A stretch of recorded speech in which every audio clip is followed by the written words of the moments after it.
Welcome to another chilling story on LV Scary Stories. Today we dive into a terrifying experience that changed one family's life forever. A mysterious statue, a haunting possession, and an encounter with a dark force lead to a shocking transformation.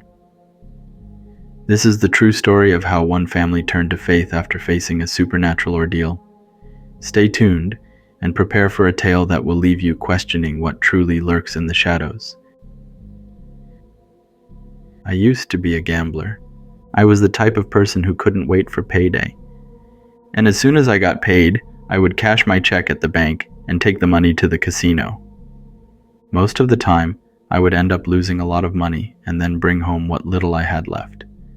This caused most of the arguments between my wife and me during that period in our life. When I lost my money, that's when I would start thinking rationally. I'd drive home, regretting the decisions I had made. Every time I lost, I'd tell myself it was the last time I would gamble.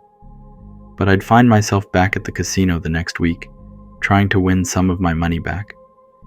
That's just the mentality of a gambler. It's an addiction.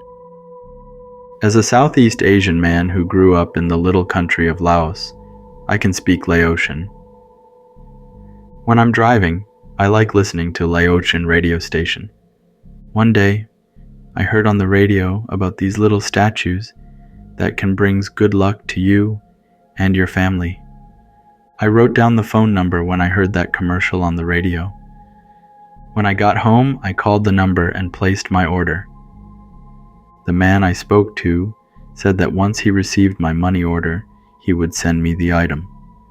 The next day, I went to Save Mart, bought a money order, and sent it to Laos.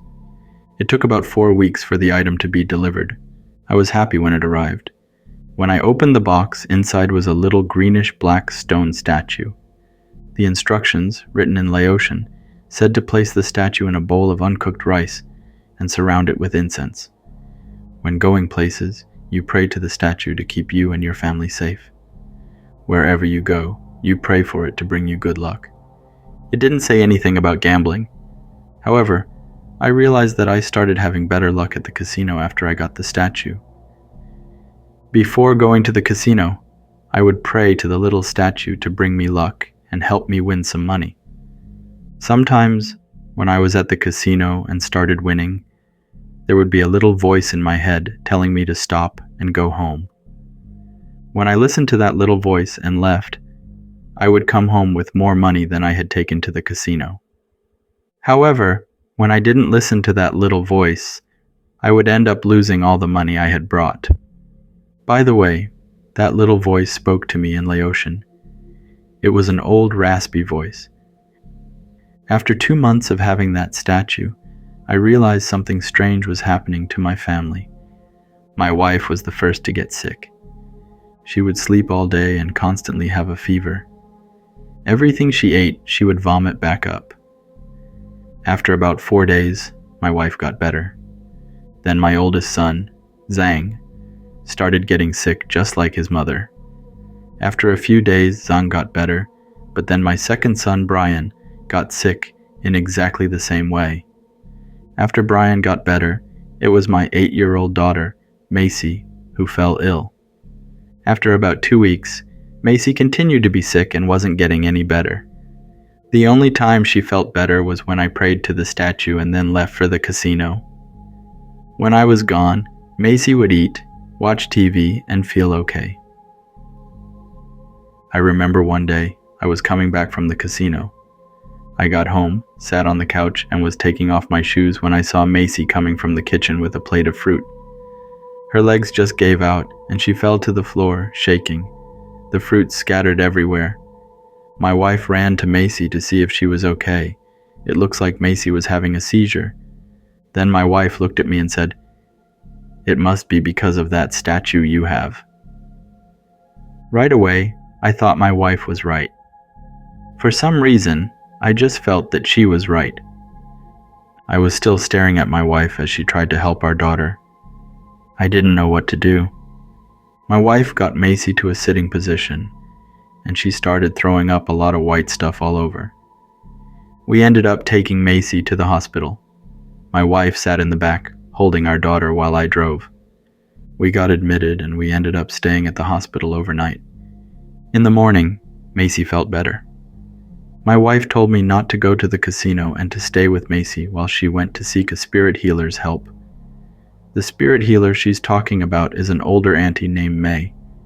While my wife was gone, I was sitting on a chair, kind of falling asleep because I hadn't really slept all night. After a while, I fell asleep when Macy got up and out of her bed. She came over, put her small hands around my neck and started choking me. I couldn't breathe and it woke me up. It was just a dream. I looked at Macy and she was still sleeping. The nurse was next to her, hanging another bag of IV fluid. I asked the nurse why they kept giving Macy IV fluids, and the nurse said it was because Macy didn't have enough fluids in her body and was dehydrated. At noon, my wife came back. I asked her what did May, the spirit healer, said. My wife told me that May had looked into it and asked if we had something in the house that didn't belong there. May said that whatever it was causing the sickness in our family, and that we needed to get rid of it.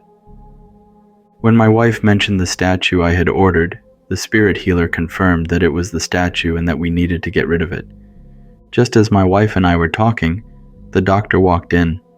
We talked to him, and he said Macy was just dehydrated, but should be able to go home by the end of the day. Macy's head scan turned out to be normal. After the doctor left, my wife told me to go home and get rid of the statue. She said to take it somewhere far away and just leave it there. I left the hospital and walked to the parking garage. My wife had parked on the 3rd floor when she came back from the spirit healer's place. She parked on the parking space of the ramp. I got in our car and started backing out, but suddenly, a car coming down the ramp hit my car hard. I got out, and it was a red car that hit me, but there was no one in it. Or maybe the person who hit me got out and ran away or something. I went down to the 1st floor to tell the security there. More security came up to look at my car and the red car. They reviewed the camera footage, and right when I backed out, the red car that was parked above started moving down and hit my car.